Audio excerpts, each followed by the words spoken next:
My dear students, friends, and colleagues, have a nice day. Myself, known as Santlal, Head and Associate Professor Zoology, Government Lohia PG College, Churu, Rajasthan. Head of the department, not Head and Associate Professor of Zoology Department. Now, biological chemistry का एक महत्वपूर्ण topic ले रहे हैं, amino acid का decarboxylation. बहुत महत्वपूर्ण है क्योंकि इसमें एमाइंस बनते हैं। जाइए मत, वीडियो खोल लिया। अगर आप साइंस के विद्यार्थी हैं या किसी प्रकार की कोई कॉम्पिटिटिव एग्जाम की तैयारी कर रहे हैं, उसमें बैठने जा रहे हैं आप और सफलता अर्जित करने जा रहे हैं, तो सुनिए, वीडियो को सुनिए, भागिए मत। एमिनो एसिड डीकार्बोक्सिलेशन, वैसे मैंने शॉर्ट नोट में लिखा है इसको। डीकार्बोक्सिलेशन का मतलब है removal of carbon dioxide from amino acid. अब कार्बन डाइऑक्साइड का रिमूवल एमिनो एसिड के या तो अल्फा कार्बन से होगा या पेनल्टीमेट कार्बन से होगा। पेनल्टीमेट कार्बन का मतलब है अंतिम छोर पर पाए जाने वाला कार्बन से पहले वाले कार्बन के ऊपर से कार्बन डाइऑक्साइड का रिमूवल या निष्कासन होगा। This is known as amino acid decarboxylation. और ये एमिनो एसिड डीकार्बोक्सिलेशन जो है, एक एमिनो एसिड डीकार्बोक्सिलेज एंजाइम और एक को एंजाइम जो एक्टिव विटामिन B6 जिसको पायरिडॉक्सल फॉस्फेट कहते हैं, उसकी आवश्यकता इसमें पड़ती है। और सामान्य रूप से अपन इस प्रकार से प्रदर्शित एक समीकरण के द्वारा, एक रिएक्शन की सामान्य रिएक्शन के द्वारा इसको प्रदर्शित कर सकते हैं। But it is the process of removal of CO2 from either alpha or penultimate carbon of an amino acid. बता दिया, the process require an enzyme amino acid decarboxylase and a coenzyme pyridoxal phosphate जो active vitamin B6 होती है। In a simple way general reaction can be shown as below. सामान्य रूप से अपन एक सामान्य पथ के द्वारा अगर दिखाना चाहें तो इस रिएक्शन को इस प्रकार से नीचे जो दी गई है इस प्रकार से प्रदर्शित कर सकते हैं। This is amino acid. और एमिनो एसिड के अंदर किरेल कार्बन पाया जाता है। किरेल कार्बन किसको कहते हैं मेरे प्यारे विद्यार्थियों?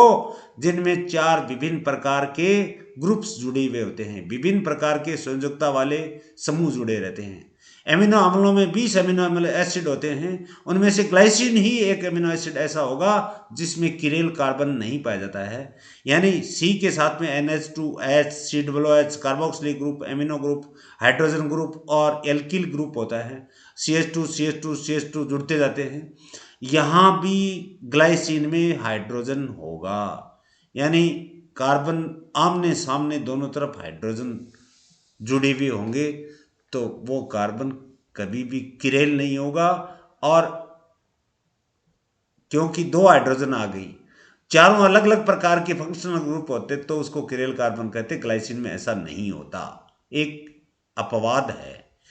ये एमिनो एसिड डीकार्बोक्सिलेज और पायरिडॉक्सल फॉस्फेट जो विटामिन B6 की एक्टिव फॉर्म होती है, ये किस में बदल देती है? एमाइन में, एमीन में। ये देखिए, NH2 वैसा कराया गया, H वैसा कराया गया, R वैसे कराया गया, C के साथ में H रह गया और CO2 बाहर निकल गई। ये CO2 का निष्कासन हो रहा है, रिमूवल हो रही है। This process result in the formation of some metabolic significant amines. ये जो कंप्लीट प्रोसेस जो अपन पढ़ेंगे आगे 5 पदों में 5 एमीन्स बनाएंगे विभिन्न एमिनो एसिड्स के द्वारा, ये मेटाबॉलिकली सिग्निफिकेंट है, यानी कि उपापचयी रूप से बहुत ही सार्थक हैं, क्योंकि एमीन्स बनते हैं विच आर एज फॉलोज, जो कि निम्नलिखित हैं। चलिए अपन सबसे पहला वाला लेते हैं, गाबा। गाबा की फुल फॉर्म होती है gamma amino butyric acid. Gamma amino butyric acid very important compound है सेंट्रल नर्वस सिस्टम अपने जंतुओं का। और जो नर्व इम्पल्स होती हैं एक न्यूरॉन से दूसरे न्यूरॉन के ऊपर जाती हैं, उनको जाने से रोकता है, इनहिबिशन करने का कार्य करता है। तो इनहिबिटरी ट्रांसमीटर है ये। देखिए, glutamic acid formed by decarboxylation of glutamic acid. कौन से अमीनो एसिड? ग्लूटामिक एसिड का डीकार्बोक्सिलेशन हुआ और गाबा बन गया। ये देखिए, सी डबल ओ, ऊपर सी डबल ओ एच है, CH2 और यहाँ CHNH2 है, यहाँ CH2 है। इसका मतलब CO2 तो बाहर निकल गई, एक हाइड्रोजन जो है वो जा करके इस कार्बन पे जा करके जुड़ गया, तो यहाँ बन गया CH2NH2। एक तरफ CH2 है, एक तरफ हाइड्रोजन जुड़ा हुआ है, एक तरफ NH2 जुड़ा हुआ है। हाइड्रोजन के दो एटम यहाँ जुड़ गए। That is gamma amino butyric acid. Gamma amino butyric acid क्यों कहते हैं? देखिए, फंक्शनल ग्रुप ये है, अल्फा बीटा और गामा पे जाके जुड़ता है, इसलिए इसका नाम पड़ा है गामा एमिनो ब्यूटारिक एसिड। ये अल्फा है, ये बीटा कार्बन है, ये गामा कार्बन है और ये CO2 बन रही है, इसलिए इसको गामा एमिनो ब्यूटारिक एसिड कहते हैं। और ग्लूटामिक एसिड के डीकार्बोक्सिलेशन द्वारा बनता है। गाबा या gamma amino butyric acid is a highly important compound in central nervous system of animals. Gamma amino butyric acid जो है ये जंतुओं के केंद्रीय तंत्रिका तंत्र के अंदर बनने वाला एक महत्वपूर्ण उच्च कोटि के महत्वपूर्ण यौगिक होता है। It serves as an inhibitory transmitter in synapsis in the mammalian cerebellum pons, cerebellum, medulla oblongata and brain के पार्ट होते हैं, जहां से पीछे की ओर ब्रेन स्टेम से नीचे की तरफ स्पाइनल कॉर्ड निकलता है और यहीं से 12 जोड़ी क्रेनियल नर्व निकलती है। तो सेरेबेलम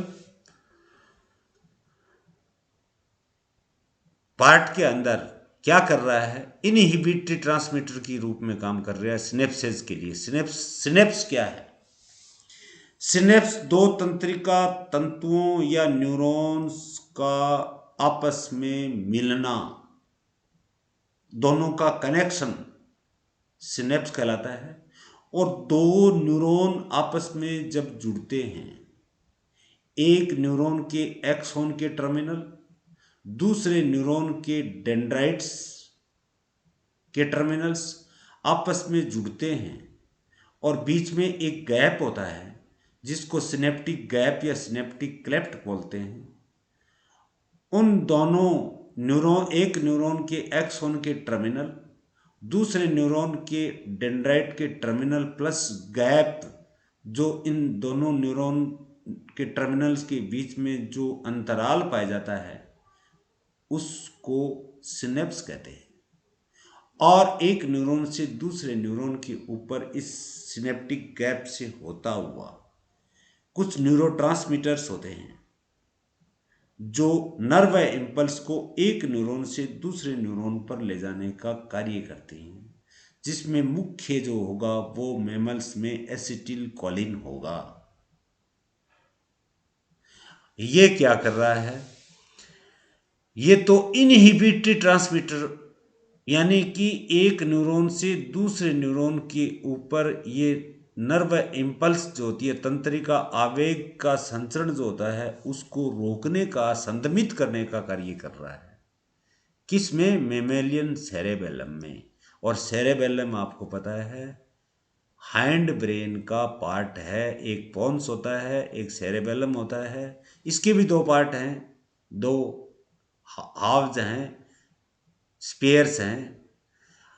और तीसरा मेंडुला ऑब्लोगेटा। अब it is subsequent metabolism, in its subsequent metabolism, इसका आगे और मेटाबॉलिज्म होगा और अल्फा कीटोग्लूटारिक एसिड के साथ में मिलकर के ये ट्रांस एमिनेशन में जाएगा, एमिनो ग्रुप को छोड़ेगा और पहले बनाएगा सक्सिन सक्सेनिक सेमी एल्डिहाइड। और सक्सेनिक सेमी एल्डिहाइड जो होता है वो इंटरमीडिएट प्रोडक्ट होता है बायोसिंथेसिस, किसी भी प्रकार की कोई संश्लेषण की क्रिया जो होती है उसके अंदर बनने वाला एक इंटरमीडिएट प्रोडक्ट है।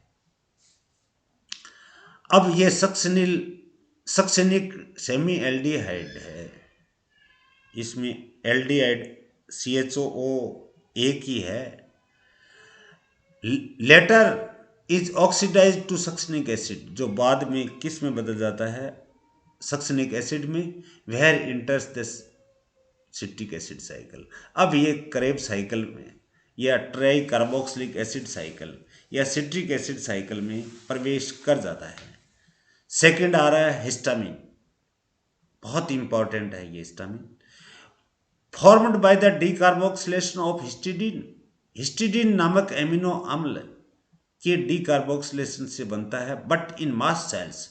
मास्ट सेल्स क्या होती हैं, संयोजी ऊतकों के बीच में पाई जाने वाली भ्रमणकारी माइग्रेंट या माइग्रेटरी सेल्स होती हैं, जिनके अंदर कणिकाएं पाई जाती हैं, और वो कॉर्पसेल्स या ग्रेन्यूल्स होती हैं, उनके अंदर हिपेरिन और हिस्टेमिन जैसे यौगिक स्टोर किए जाते हैं।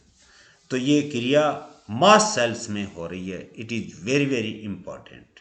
Histamine found in the cells, अगर नाम पूछ लिया जाए तो आपका मल्टीपल चॉइस क्वेश्चन में आंसर होगा mast sales.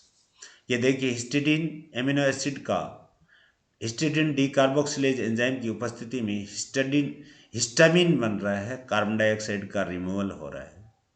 It is powerful vasodilator, यानी ब्लड वेसल्स को फैलाने का, डायलेट करने का कार्य करने वाला, विस्तारित करने का कार्य कर रहा है। And is liberated in the persons in traumatic shocks. Traumatic यानी कोई दर्दनाक झटके लग जाते हैं, कोई दर्दनाक झटका लग जाता है तब यह स्त्रवित होता है, या इन लोकलाइज्ड एरिया ऑफ इन्फ्लेमेशन, या कोई विशेष प्रकार के क्षेत्र के अंदर सूजन आ जाती है कोई चोट लगने के कारण से, तो वहां पे इसको छोड़ा जाता है या लिबरेट होता है। It stimulate secretion of both pepsin and HCl by the stomach. आमाशय से प्रोटियोलाइटिक एंजाइम पेप्सिन और हाइड्रोक्लोरिक एसिड के सीक्रेशन या स्त्रवण के लिए ये आमाशय को उत्प्रेरित भी करता है। And is useful in the study of gastric activity. जो आमाशय प्रॉपर रूप से कार्य कर रहा है कि नहीं कर रहा है, उसकी क्रियाशीलता की पहचान करने में या डायग्नोसिस करने में, निदान करने में सहायता करता है। थर्ड आ रहा है my dear friends 3,4 dihydroxy phenyl ethyl amine, जिसको डोपामिन बोलते हैं। 3 नंबर पर और 4 नंबर पे कार्बन पे हाइड्रोक्सिल ग्रुप जुड़ा हुआ है। Dihydroxy, di means double, hydroxyl group जुड़ा हुआ है किसके साथ में, फिनाइल एलेनिन के साथ में, फिनाइल एलेनिन के साथ में।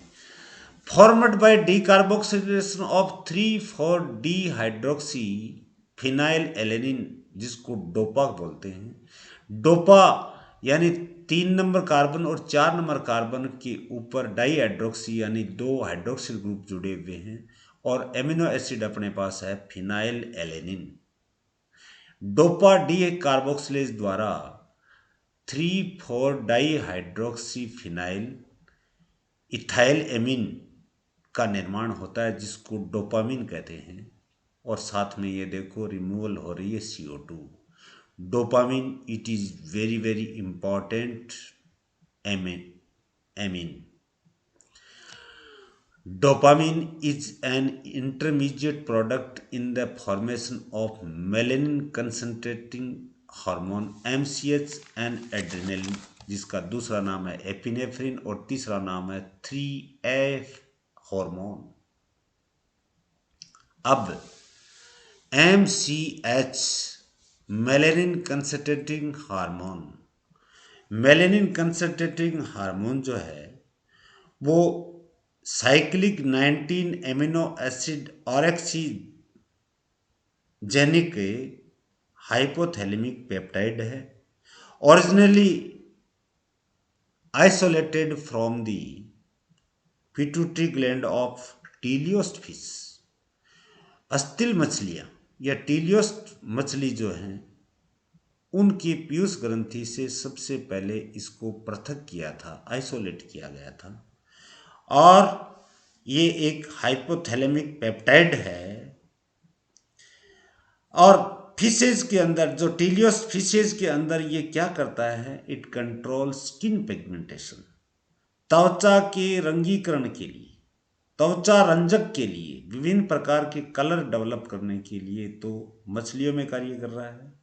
मैमल्स के अंदर ये क्या कर रहा है, ये रेगुलेट करता है, नियंत्रित करता है फीडिंग बिहेवियर में, यानी असन व्यवहार में, और मूड में, मनोदशा। कई बार मूड ऑफ खराब हो जाता है, कई बार मूड सही रहता है, तो यहाँ ये melanin concentrating hormone mood, sleep awake cycle, सोना जागना और एनर्जी बैलेंस के अंदर ये मुख्य रूप से सहायता करने वाला हार्मोन है। नेक्स्ट हार्मोन आ रहा है एड्रेनल हार्मोन।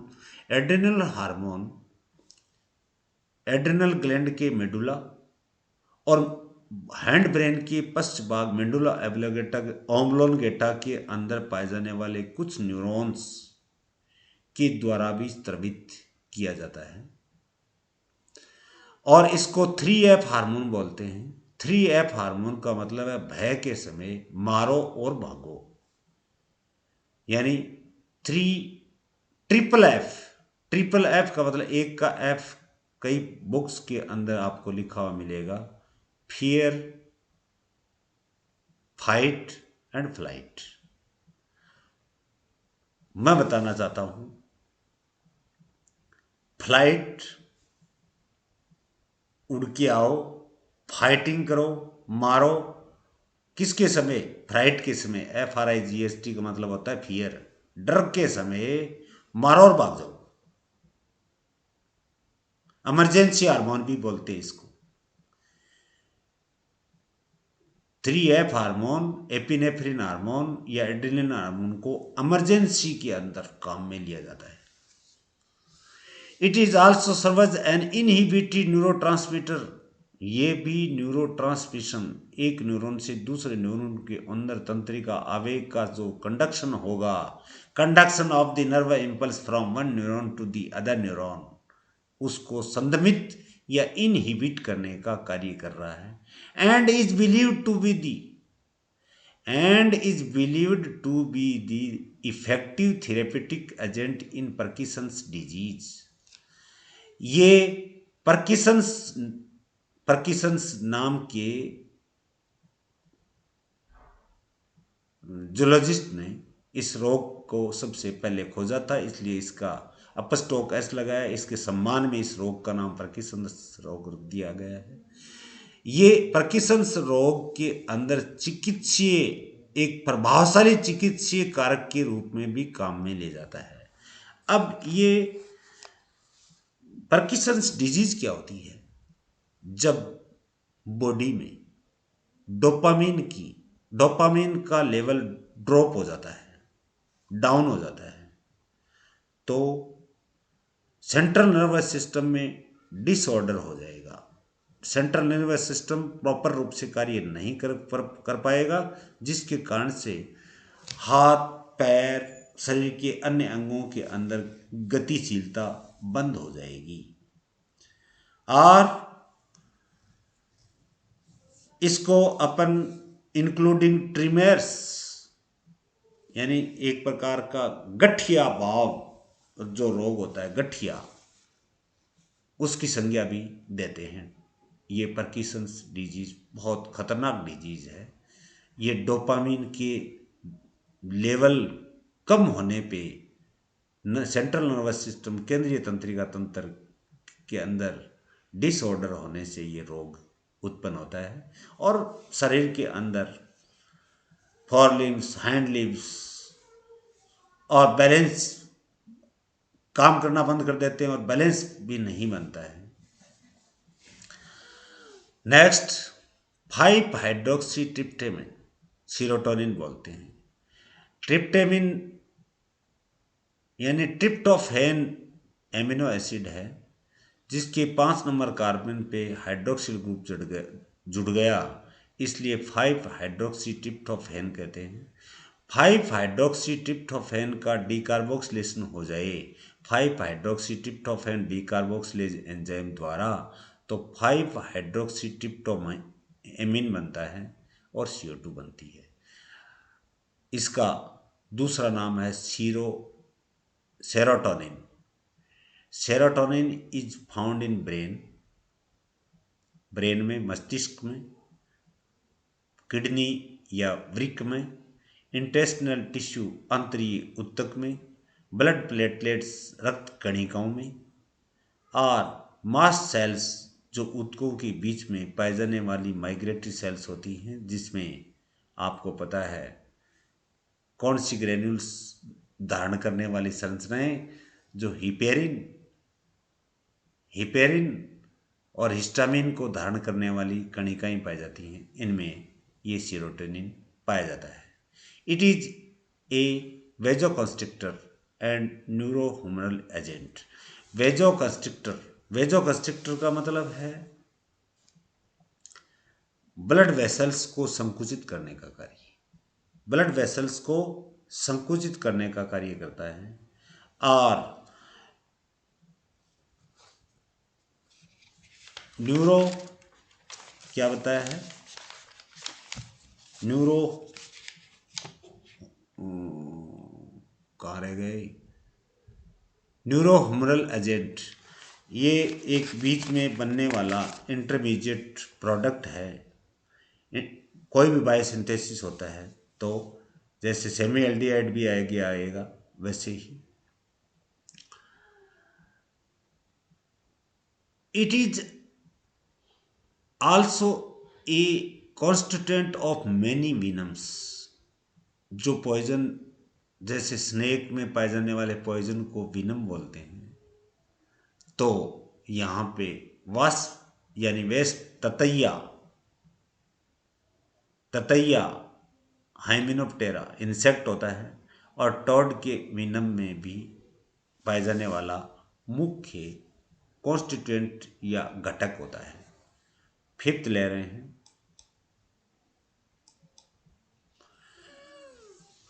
फॉस्फेटिडाइल इथेनोलेमिन।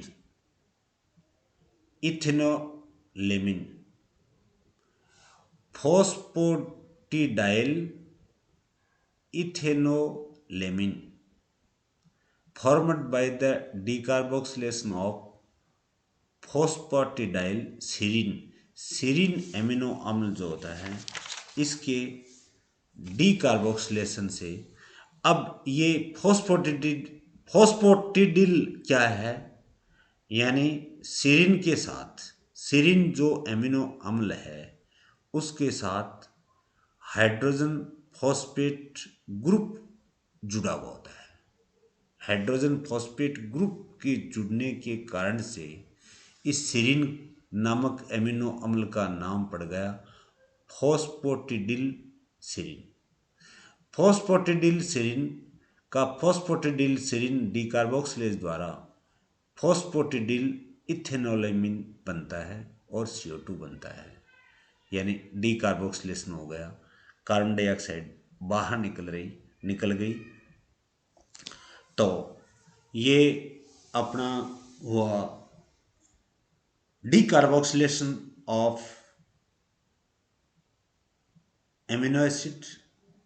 इम्पोर्टेंट है क्योंकि एमिन्स बन रहे हैं और एमिन्स क्या कर रहे हैं, ब्लड प्रेशर को घटा रहे हैं, बढ़ा रहे हैं, तंत्रिका आवेग को एक न्यूरॉन से दूसरे न्यूरॉन पर ले जाने के लिए कार्य कर रहे हैं या उसको इनहिबिट या संदमित करने का कार्य कर रहे हैं। दूसरा, विभिन्न प्रकार के रोगों में ये इलाज करने में, ट्रीटमेंट करने में भी काम आता है क्या? जैसे पार्किंसंस डिजीज के अंदर बताया है। पार्किंसंस डिजीज होती क्यों है? इन एमिन की लेवल कम होने की, डोपामिन की लेवल कम होने के कारण से। तो ये बॉडी के लिए, अपनी बॉडी के लिए बहुत ही महत्वपूर्ण एमिन्स हैं। और जितनी भी प्रकार की प्रतियोगी परीक्षाएं, not only pass course, UG में भी है, पीजी में भी है, लेकिन आरपीएससी चाहे पीएससी कहीं की भी हो, उसमें यूपीएससी फर्स्ट ग्रेड, ये जो भी परीक्षाएं होंगी उसके लिए ये बहुत ही ज़्यादा अति महत्वपूर्ण है। तो मेरे प्रिय साथियों, जो नियमित रूप से वीडियो वॉच करते आए हैं उनको मेरी ओर से ढेर सारी शुभकामनाएं। और आपको नियमित रूप से इसी प्रकार से इस वीडियो के पश्चात में आपको एक unique cycle nitro protein metabolism में ऑर्निथिन साइकिल जो होती है, इसका वीडियो आपकी समक्ष प्रस्तुत करूंगा। बहुत शानदार ब्यूटीफुल साइकिल है ऑर्निथिन साइकिल। और जो विद्यार्थी गहन अध्ययन, गहन रूप से सुनकर के अपने नोट्स प्रिपेयर कर रहे हैं, किसी भी मोड पे करो, उनको ढेर सारी शुभकामनाएं।